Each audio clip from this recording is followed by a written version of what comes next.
मर कर भी न निकलेगी वतन की ये उल्फत, मेरी मिट्टी से भी खुशबुए वतन आएगी। जय हिंद उन सभी जवानों को जो भारत चीन सीमा पर एक कायरता का शिकार हुए। 20 जवान जिन्होंने अपने देश की रक्षा करते हुए, अपनी जमीन की रक्षा करते हुए अपनी जान दे दी। मैं तो कहूंगा उनकी हत्या की गई, क्योंकि जितना सुनने में आ रहा है भारत चीन सीमा पर जो विवाद है वो सिर्फ और सिर्फ एक साम्राज्यवादी देश की नीतियां सफल ना हो पाने की वजह से है। 2 मिनट बात करूंगा इस पर कि भारत और चीन के बीच में ऐसा क्या हो रहा है कि चीन बौखलाया हुआ है। अगर हम जातीय तौर पे देखें तो हमें लगता है कि चीन हमसे बहुत ज्यादा ताकतवर है और बहुत सारी उसकी अर्थव्यवस्था है। लेकिन अगर आप गौर करें तो लगभग 100 अरब डॉलर का व्यापार चीन को हम ही लोग देते हैं। जब आपको यह लगता है कि चीन भारत को घेर रहा है, नहीं, ऐसा नहीं है। पहली बार भारत जवाब दे रहा है चीन को। शुरुआत होती है धारा 370 हटने से। आर्टिकल 370 हटाया गया।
हो, वो सारे के सारे आपको वही बनना है, मतलब जो सेंटेंस जारी करेगा आपको वही बन के देखना है कि आपने ये बात क्यों कही होगी, और अपने आप से पूछना है कि आपने ये बात क्यों कही होगी, और जो जवाब आपको मिलेगा वही एजम्पशन होगा कि आपने ये बात इसलिए कही थी। कहने का सीधा सा मतलब यह है कि जब किसी के दिमाग में कोई एजम्पशन चल रहा होता है, जब किसी के दिमाग में कोई बात चल रही होती है, तो वो दिमाग में चलने वाली बात क्योंकि हिडन होती है, पीछे छुपी हुई होती है, हम अंतर्यामी नहीं है कि किसी के दिमाग में क्या बात चल रही है वो हम समझ ले, हमें अंदाजा लगाना होता है कि सामने वाला क्या सोच के ये बात कह रहा है, दैट इज एजम्पशन। और सामने वाली बात सुनकर समझ गए, वो निष्कर्ष है। यानी एजम्पशन पहले आता है, उसके बाद कथन आता है। एजम्पशन की वजह से ही कथन का जनरेशन होता है, एजम्पशन की वजह से ही कथन समझ में आता है, और जब कथन समझ में आ जाता है तो उसको उसका अपनी भाषा में जब आप मतलब निकालते हो उसे कहा जाता है निष्कर्ष। तो आप समझिए, एजम्पशन ऊपर होता है, एजम्पशन की वजह से कथन आता है, कथन की वजह से निष्कर्ष आता है, निष्कर्ष पसंद आता है या नापसंद आता है तो उसकी वजह से तर्क होता है। पसंद आया तो भी तर्क होगा, नहीं पसंद आया तो भी तर्क होगा। मेरे दिमाग में चल रहा था कि 5 लाख रुपए की एक कार ले लेते हैं, मैंने यहां पे बोला वैगनआर ठीक रहेगी, मैंने सिर्फ इतना सेंटेंस बोला वैगनआर ठीक रहेगी। निष्कर्ष आप क्या निकालेंगे? सरकार खरीदना चाहते हैं, ठीक। आप क्या बोलेंगे फिर? मान लो आपको लगा कि नहीं सर वैगनआर ठीक नहीं रहेगी, हुंडई वेन्यू ले लीजिए, तो आप तर्क क्या लगाएंगे? सर हुंडई वेन्यू ले लीजिए, वैगनआर ठीक नहीं। ये तर्क है, और मुझे तर्क पसंद आया नहीं पसंद आया, आपकी बात मुझे समझ में आई, आपकी बात मुझे समझ में नहीं आई, तो उसके बाद मैं कार्यवाही करूंगा।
कभी हम ऐसी चीजों के बारे में बात करते हैं जो भविष्य में होने वाली होती हैं। जैसे इसको पढ़िए, इस विषय पर अगली कक्षा सोमवार को होगी।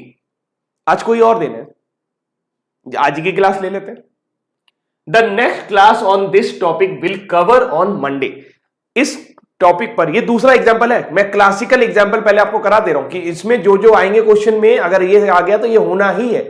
नीचे लिखा हुआ है यह बैच सोमवार को तक जारी रहेगा, यह बैच सोमवार तक जारी रहेगा। आपको लगाएंगे कोई जरूरी थोड़ू ना है, लॉकडाउन हो गया तो हुआ भी, भूकंप आ गया तो, तूफान आ गया तो, और हमने कल्टी मार ली तो बैच कैसे चलेगा?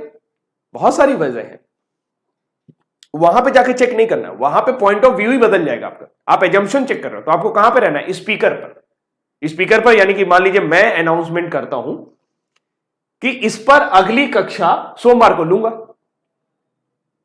अगर मुझे जरा भी आभास हो या मुझे जरा भी महसूस हो रहा हो कि मैं ये बैच सोमवार तक नहीं चला पाऊंगा, तो क्या मैं सोमवार जैसा शब्द इस्तेमाल करता? ये मेरा एजम्पशन है। ये सेंटेंस किसने बोला है? मैंने बोला है। ये मेरा एजम्पशन है क्या कि ये बैच मैं सोमवार तक कंटिन्यू करूंगा। अब इसके बीच में कुछ हो जाए उसको कोई फर्क नहीं पड़ता है, निष्कर्ष के तौर पर सही नहीं है लेकिन एजम्पशन के तौर पर सही है, पूर्व धारणा के तौर पर सही है। समझ में आ गया? क्लियर हुआ जी? बिल्कुल, एग्जाम्पशन के आप समझ गए। अब धीरे धीरे आपके अंदर एक डेवलपमेंट हो जाएगा, धीरे धीरे आप समझ जाएंगे कि एजम्पशन क्या होता है। एजम्पशन वक्ता का होता है। मैंने बोला कि भैया ये बैच जो है ये सोमवार को अगली कक्षा लेंगे, और नीचे लिखा हुआ है ये बैच सोमवार तक जारी रहेगा। जैसे एक और एग्जांपल ले सकते हैं कि अगले साल हम लोग टूर पर कहीं घूमने चलेंगे, ठीक? नीचे लिखा हुआ था अगले साल तक हमारा तुम्हारा साथ रहेगा। अगर मुझे लगे अब ना रहे, परिस्थितियां बदल जाएं, स्थितियां बदल जाएं, वो दैट डिफरेंट थिंग, तब की तब देखी जाएगी। अभी का एजम्पशन क्या है? पूर्व धारणा क्या है? जो चीज नहीं हुई है उसके बारे में पहले से ही धारणा रखना ही पूर्व धारणा है। समझ में आ गया? और जो चीज हो गई है उसके बारे में बात करना निष्कर्ष है। अभी हम लोग टूर पे गए हैं क्या? नहीं। अभी ये बैच सोमवार पहुंचा है क्या? नहीं। लेकिन उससे पहले से ही हम धारणा रखे हुए हैं, दैट इज पूर्व धारणा, that is assumption. Point clear हो रहा है? सटीक जगह जा रहा है एकदम कि बाउंस कर गया? आ गया है समझ में जी? यूनिवर्सल ट्रुथ पे बाद में बात करेंगे, आ रहे हैं हम यूनिवर्सल ट्रुथ पर। तो यहां पर आपने क्या सीखा कि जब भविष्य में होने वाली किसी घटना के बारे में बात की जाती है, पॉइंट नोट करते जाना, कॉपी पे नोट करते जाना। जब भविष्य पर, ये जो लाइन बोलता हूं कि पॉइंट नोट कर लो, point to be noted my lord, जब भविष्य में होने वाली किसी घटना के बारे में बात की जाती है तो वो घटना घटेगी नहीं घटेगी अलग बात है, लेकिन उसका एजम्पशन रहता है, उसका पूर्व धारणा रहता है कि यह घटना होगी। क्लियर हो गया? समझ में आ गया? ठीक है, चलो आगे करें। नेक्स्ट क्वेश्चन, अगला। कभी कभी हम कारण और प्रभाव के बारे में बात करते हैं, तो कोई भी ऐसा एजम्पशन जो कारण और प्रभाव के संबंध को स्पष्ट रूप से दर्शाए वो समझ में आता है। जैसे ये एक स्टैंडर्ड एग्जाम्पल है, इस भाषा में कई सारे क्वेश्चन आपको देखने को मिल जाएंगे। स्टैंडर्ड एग्जाम्पल कैसे है? The girl is too clever to fail in the exam. लड़की फेल होने के लिए बहुत चालाक है।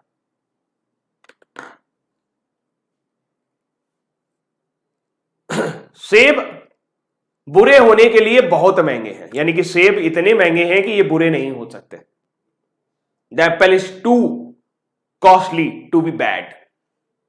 ये दो क्लासिकल एग्जांपल है, एग्जैक्ट ऐसे ही पेपर में फ्रेम होता है, परेशान नहीं होना। इस सवाल को समझो, the girl is too clever to fail in the exam, कहना ये चाहते हैं कि लड़की इतनी चालाक है, इतनी होशियार है कि फेल नहीं होगी।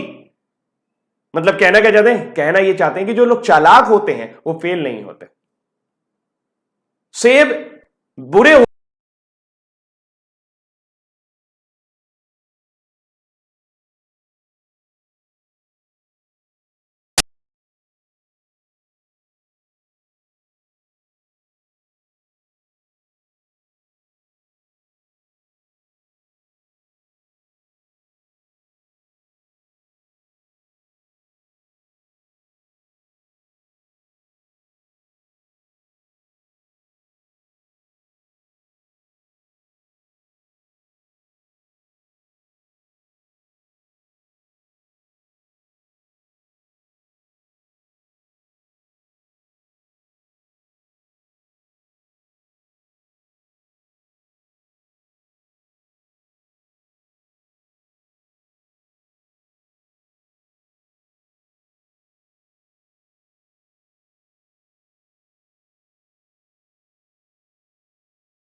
कॉलरा नहीं फैला।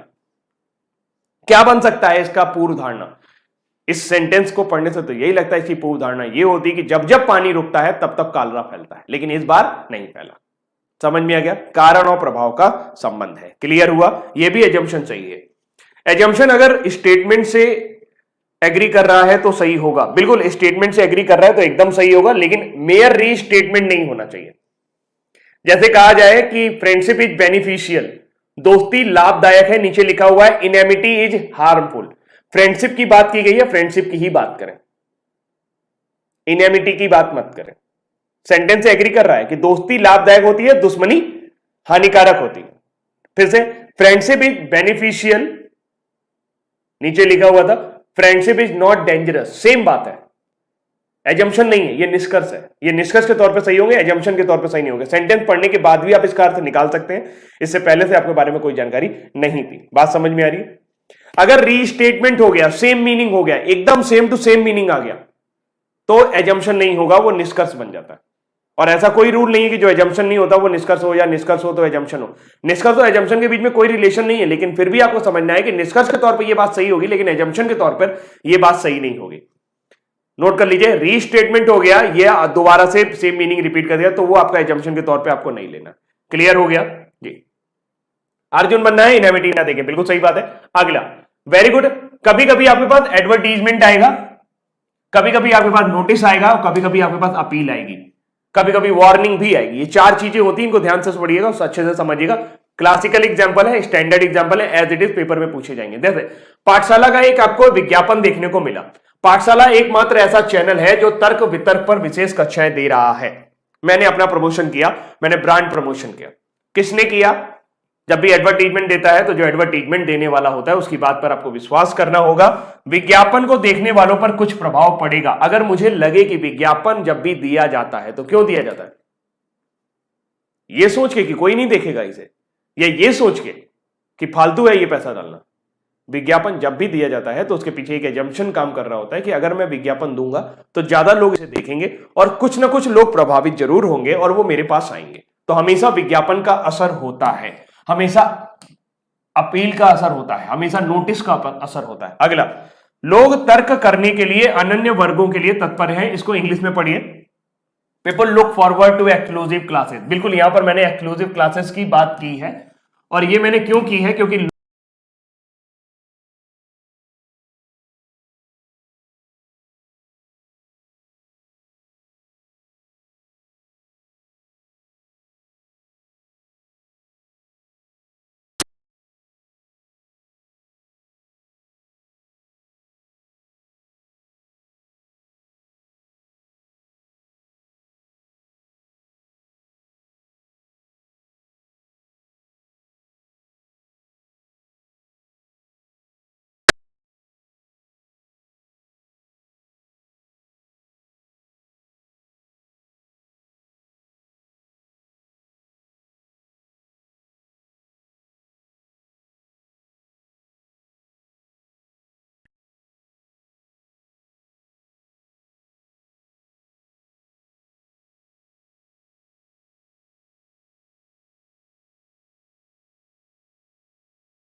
हमें स्टेटमेंट में कही गई बात को सभी को सही मानना है, भले वो हमारे ज्ञात तथ्यों के आधार पर सही हो या ना हो। नेक्स्ट पे चलते हैं। The company will not go in profit, जैसे यहां पर मैनेजर उपलब्ध नहीं था, यहां पर भी एग्जिस्टेंस है, नॉन एग्जिस्टेंस की बात की गई। फिर उसके बाद अगर हम बात करें कभी एडजेक्टिव दर्शाया जाए और उस एडजेक्टिव को प्रयोग किया जाए, यानी विशेषण को प्रयोग किया जाए, तो वो भी हमें लेना है। अगला फिर मैंने बताया काज एंड इफेक्ट के बारे में आपको बताया गया, अगर आपके पास कारण है उसका प्रभाव जरूर होना चाहिए, जैसे हमने घुटनों तक पानी भरे वाला एक एग्जांपल देखा। ये सारा मैं इसलिए करा रहा हूं ताकि आपको एग्जांपल दिमाग में बस जाए। अगला एडवर्टाइजमेंट हो, नोटिस हो, अपील्स हो, ये हमेशा वैल्यू रखते हैं, ये हमेशा फॉलो किए जाते हैं, और इसमें हमने कई सारे एग्जांपल देखे। एक रिपोर्ट वाला देखा, फिर हमने दान वाला देखा, एक अपील वाला, फिर हमने एक एग्जांपल देखा था ट्रेन के बाहर ना झांकने वाला। इसके बाद मैंने आपको बताया कि इनवैलिड एजम्पशन कौन से होते हैं, जो रीस्टेटमेंट हो जाए, जो सेम मीनिंग हो जाए, कॉन्ट्राडिक्टरी हो जाए, इन एजम्पशन को आप सही नहीं मानेंगे। एंड द लास्ट वन, जब कभी भी कोई सेंटेंस चरम सीमा पर चला जाए, चाहे वो कथन हो चाहे वो निष्कर्ष हो, कभी भी सही नहीं माना जाता। चरम सीमा का मतलब एकदम एक्सटेंड पे चला जाए, जैसे मैं ही अकेले तुम्हें रीजनिंग पढ़ा सकता हूं, इस दुनिया में अकेला मैं हूं जो तुम्हें रीजनिंग पढ़ा सकता हूं, चरम सीमा है। मैं भी आपको रीजनिंग पढ़ा सकता हूं, सेम सेंटेंस है, चरम सीमा पर नहीं गया, तो मैं भी आपको रीजनिंग पढ़ा सकता हूं, ये एजम्पशन निष्कर्ष सभी के तौर पर सही होगा। लेकिन अगर सेंटेंस को बहुत फोर्सफुल कर दिया जाए कि मैं ही अकेला रीजनिंग पढ़ा सकता हूं, अच्छा तुम बहुत बड़े खक्का सा हो, तुम ही अकेले पढ़ा सकते हो, बाकी नहीं पढ़ा सकते, गलत हो जाएगा। एजम्पशन, निष्कर्ष, आर्गुमेंट सभी के तौर पे गलत होगा। तो चरम सीमा एक पॉइंट और जरूर याद रखिएगा। तो फिलहाल आज के लिए इतना ही रखते हैं, कल की क्लास में मिलते हैं, और कल की क्लास में बहुत बेहतरीन क्वेश्चन करेंगे। आपके जितने भी डाउट होंगे आप उसको क्लियर करने की कोशिश करिएगा। आराम से आज क्वेश्चन लगाइए, ज्यादा मत लगाइए, केवल 10 क्वेश्चन लगा लो, कहीं से भी ढूंढ के 10 क्वेश्चन लगा लो, और फिर हम लोग कल उनको रेडी लेके आएंगे। आपके लिए मैं लेके आया था क्वेश्चन, लेकिन टाइम ओवर हो गया, तो आज की क्लास के लिए इतना ही। Thank you so much, bye bye, and thank you for being here. आप यहाँ मेरे साथ बने रहते हो, मुझे अच्छा लगता है, पूरी क्लास में रहते हो, ये भी मुझे अच्छा लगता है, बस शेयर नहीं करते हो, ये मुझे अच्छा नहीं लगता, तो मुझे थोड़ा सा अच्छा लगे इसलिए शेयर भी करते रहिए। Thank you so much, bye bye. हाँ, जब कंक्लूजन पूछेगा तो जरूर बताऊंगा पलाश कुंडू जी कि मेरा नजरिया क्या होगा। एक सिंपल एग्जांपल देता हूं, कंक्लूजन किसका हो सकता है। कंक्लूजन दो लोगों का हो सकता है। जब हम बातचीत कर रहे होते हैं, ठीक है, मैं बस 2 मिनट लूंगा बस। मान लीजिए 2 वक्ता है, हम और आप बातचीत कर रहे हैं, ठीक है, मैं कुछ बोल रहा हूं, आप सुन रहे हैं, आप सुन के आपका दिमाग प्रोसेस कर रहा है, आप कंक्लूजन निकाल रहे हैं। जैसे मान लीजिए लेट अस सपोज मैंने आपको कुछ बुरा भला कह दिया, आपने सुना, अरे सर ने हमको इतना बुरा कह दिया, अच्छा, तो आपने सुना और निष्कर्ष निकाला। एक तीसरा आदमी भी होगा जो हम दोनों की बातें सुन रहा होगा, तो उसका भी नजरिया हो सकता है। बस नजरिया किसका नहीं हो सकता, स्पीकर का नजरिया नहीं हो सकता। बात समझ में आएगी। कंक्लूजन हमेशा किसका होता है, सामने सुनने वाले का, या हम दोनों की बातचीत को कोई तीसरा सुनना होता है उसका होता है। वहां पे जाके चेक करोगे तो सही हो जाएगा। कंक्लूजन वाली क्लास में बताता हूं।